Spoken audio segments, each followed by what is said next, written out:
Hi guys, it's Jason again with Smoking Eagles Rod Shop, coming to you from my home shop here in Napanee, Indiana.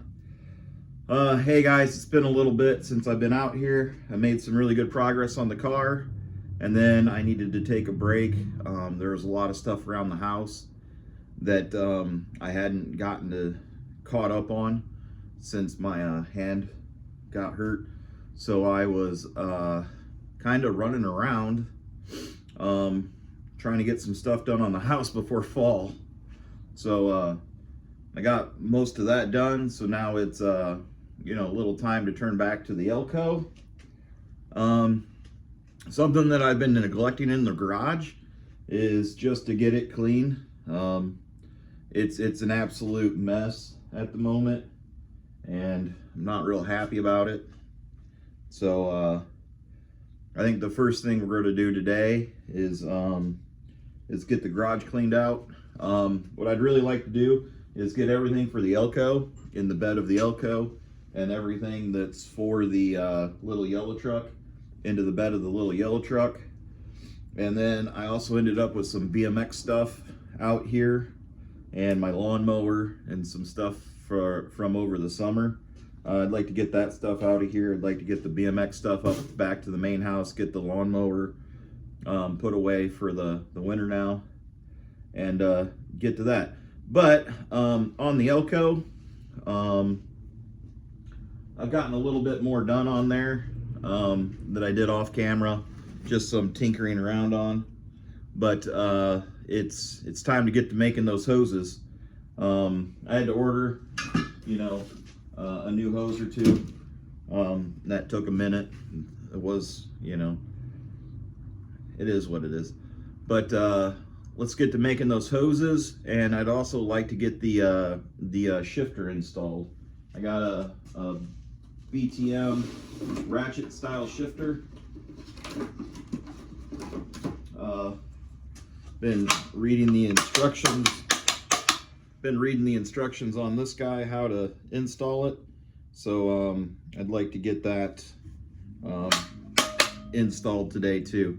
So finish up the hoses, finish up the shifter, and that'll get my hoses and my engine bay done, and that'll get my last of my cables done, because I got my throttle cable connected already. And then if I get my shifter cable connected, that'll take care of cables, and then I can move on to wires, because that's going to be about the last that needs to be done before this thing fires up. So let's get the shifter installed, and let's get some hoses made today. But first, let's get to cleaning, which means I'm gonna put you guys on time lapse. Cue the music. As you can see, it's just an absolute mess in here right now. My benches are completely covered. The bed of the truck is full of tools and stuff that doesn't belong to the truck. The car is kind of full of stuff as well, along with like up here and this entire bench, and more BMX stuff and more BMX stuff. So yeah, I definitely need to get to straighten stuff out and putting stuff away. I've gotten pretty bad at it, so I'm gonna put you guys up on time lapse, and you'll watch me run around.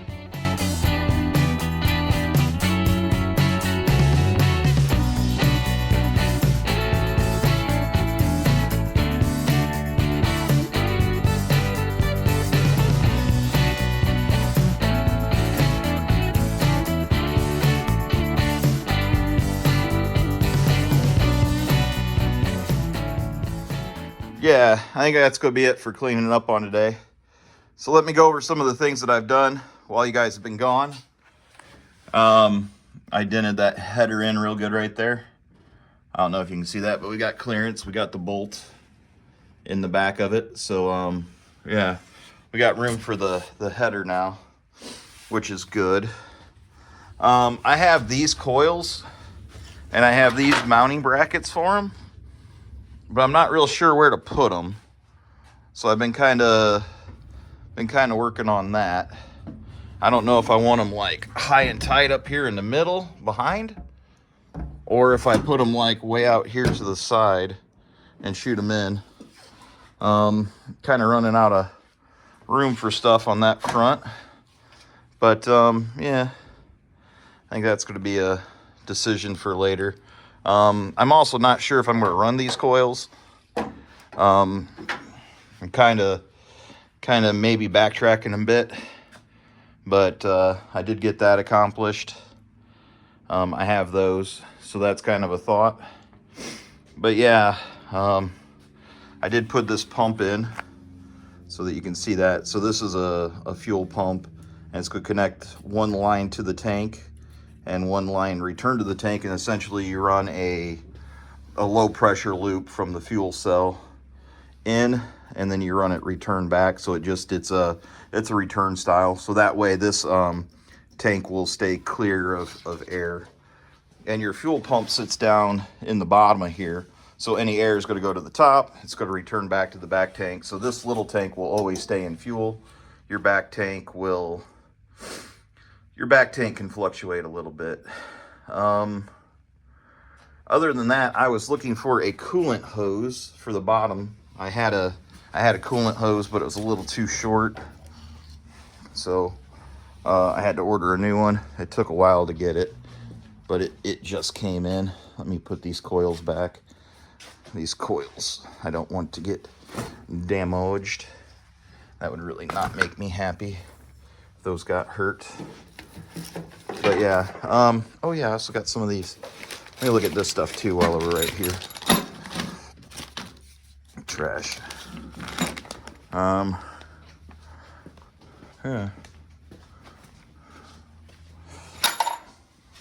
So this hose should connect up down here. Oof, it's a little stiff. But anyways, it should go there to there, guys. Let me see if I can't wiggle that in there and get back with you. Well, that guy went in there. He's a little tight fit, but that's the last of our coolant system. So we have that hose on the coolant system, and then we have this top hose. And I'm kind of happy with the way both those turned out, and I think the engine will be happy with them too. So I'm gonna make those more permanent here in a second. But I got longer bolts for right here because I don't like the way I mounted this in the front of the bracket. I really do want this bracket in front of it. So I'm gonna go ahead and switch those out real quick, and see how that works out for me. Put you guys on time lapse so you can watch me worm around a bit.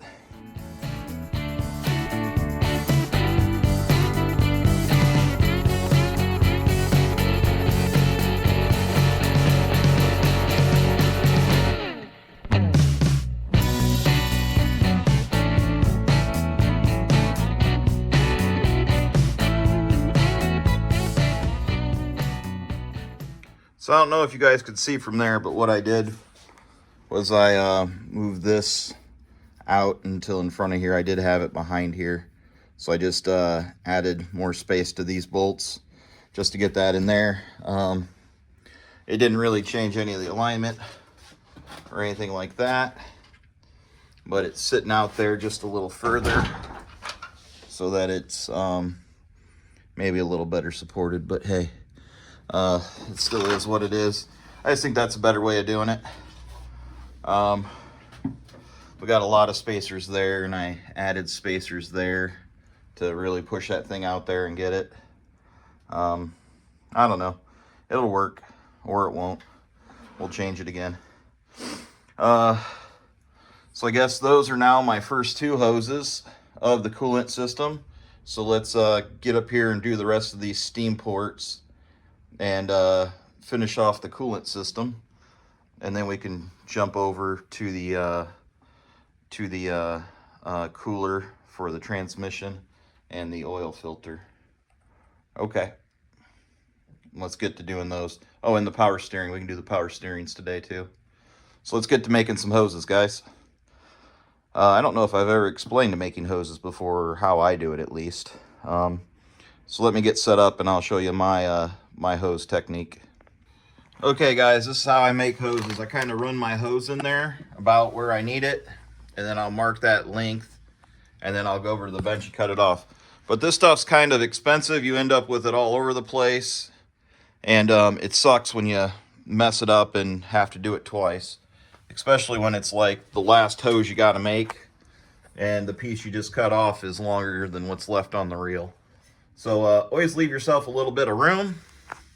Get yourself a good mark, say right there, and then just keep that in your hand. We'll go over to the bench. Okay guys, other things you can do to make a mark is just use a little piece of masking tape. I remask tape this. Get the right tools. Like this is actually what they call for cutting hoses, and then this way you don't actually leave any burrs in it. You don't do anything crazy. It cuts it like a hot knife through butter. The next thing I like to do, so I like to just burn off the ends just to get all the little stragglers off. It's not a lot of heat. I'm not trying to catch it on fire. I'm just trying to melt it, get the little frays going. Next thing you're going to want is assembly lube. This is important. Take your end off. You want to put your end through there. I always find it best just to put it on something flat, put your body weight on it. It'll smash right in there. And then on this guy, you're going to want to use lube. You're going to lube that cone up. You're not trying to get it like inside the hose, but you're trying to get it on that guy so that when he goes in there, he's got something to bite on. These wrenches, this is what they want you to use. Use them. It's easier that way. I try to lock them up when I lock them on this thing. Get this so you can see it. I try to lock them up so that there at least a little bit of gap in between them and the end of the nut, because that way when you go to spinning it on, it just goes right on there, and it'll just go right in there like it's supposed to.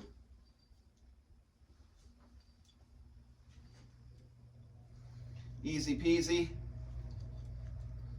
Get the right tools, use the hose oil, don't kill it. On to the other end. Easy as it gets, boys.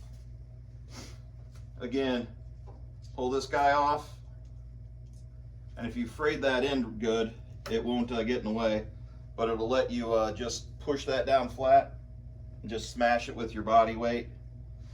Look at it, make sure there's nothing there. A little oil on this guy.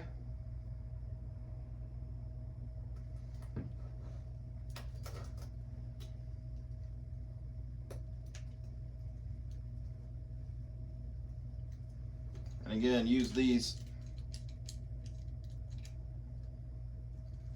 aluminum wrenches. They work great, just as they're intended to, and you won't have any issues.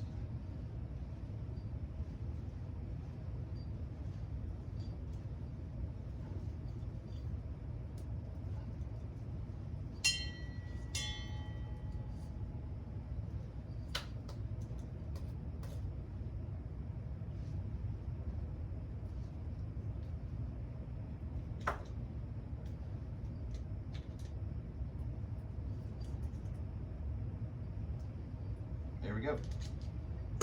Wada bing, wada boom. One hose done. All nice and shiny. You can pressure test these. You can do a lot of things. I tend to blow them out with some air, compressed air, blow it out, and install. I'm gonna put you on time lapse and get the rest of these done, okay?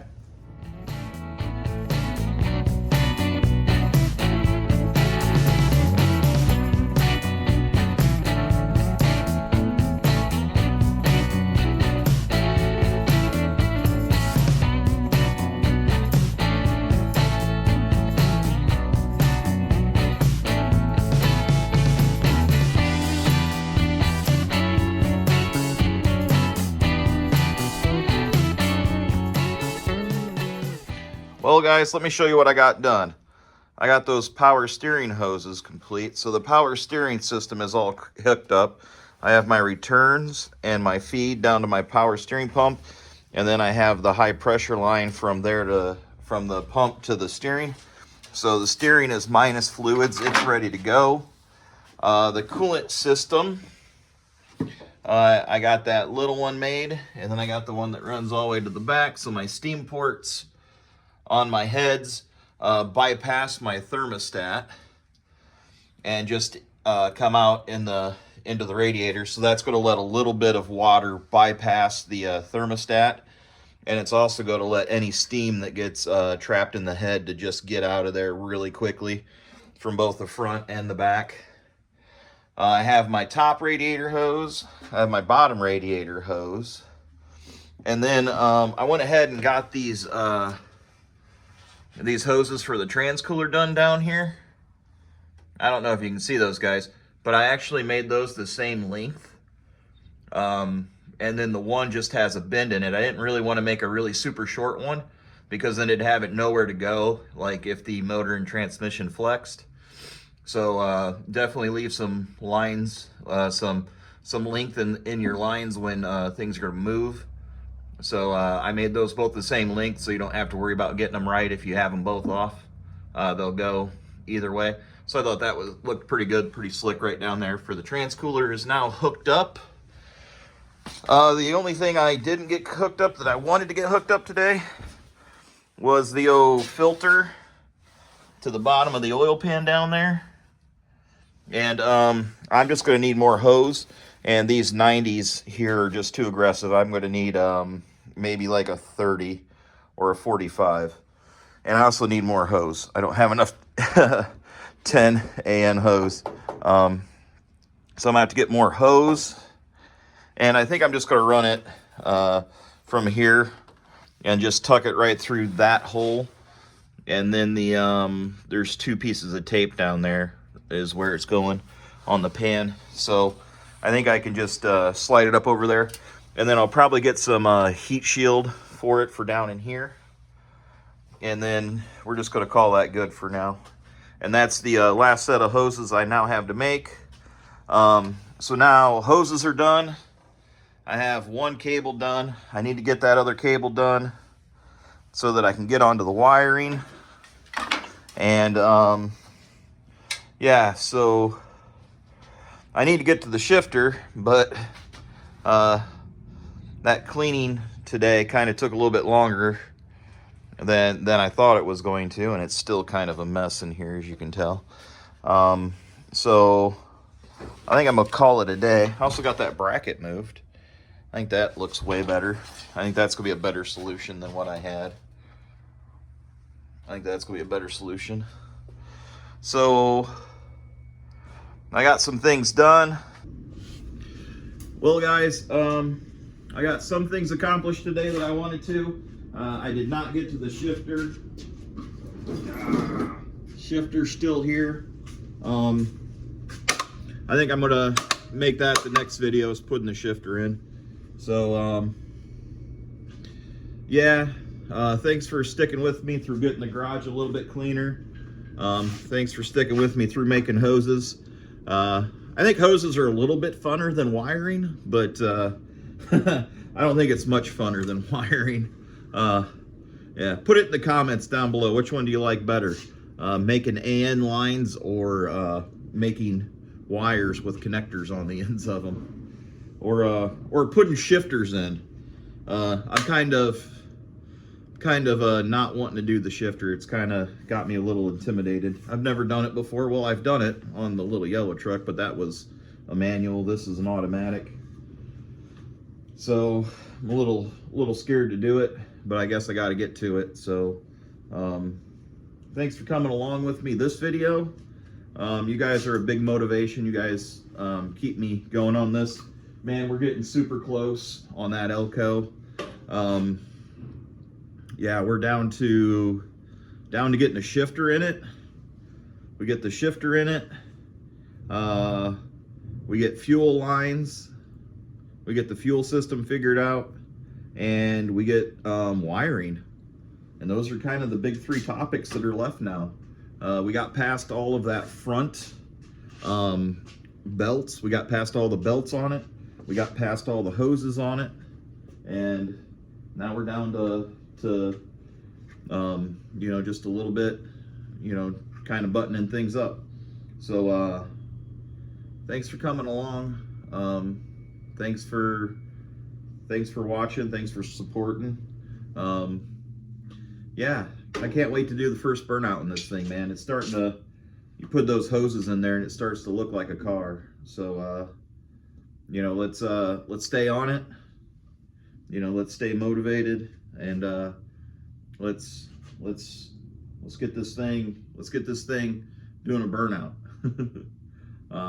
But no, seriously, thanks guys. Yeah, until next time.